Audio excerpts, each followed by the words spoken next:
بسم اللہ الرحمن الرحیم۔ السلام علیکم ورحمۃ اللہ وبرکاتہ۔ آج کی اس ویڈیو میں بات کریں گے خواب میں دسترخوان دیکھنا یا خریدنا کیسا۔ تو اس کی مختلف صورتیں ہیں۔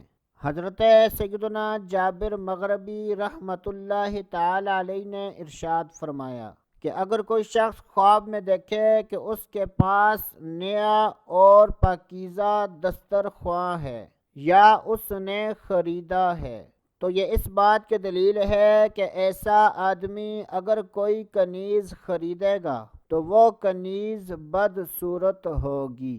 اور اگر کوئی شخص خواب میں دیکھے کہ دسترخوان پر مختلف چیزیں رکھی ہوئی ہیں تو یہ اس بات کی دلیل ہے کہ ایسا آدمی اپنی کنیز سے نفع حاصل کرے گا یا اپنی خادمہ سے نفع حاصل کرے گا۔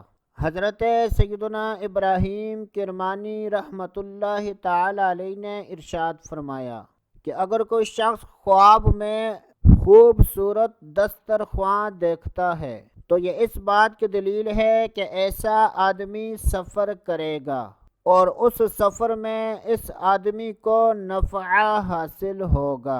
اور اگر کوئی شخص خواب میں چھوٹا دسترخوان دیکھتا ہے اور وہ دسترخوان خالی ہے تو یہ اس بات کی دلیل ہے کہ ایسا آدمی منفعت حاصل کرے گا۔ اگر کوئی شخص خواب میں دیکھے کہ دسترخوان جلا ہوا یا ضائع ہو گیا ہے تو یہ اس بات کی دلیل ہے کہ ایسے آدمی کا مال ضائع ہوگا۔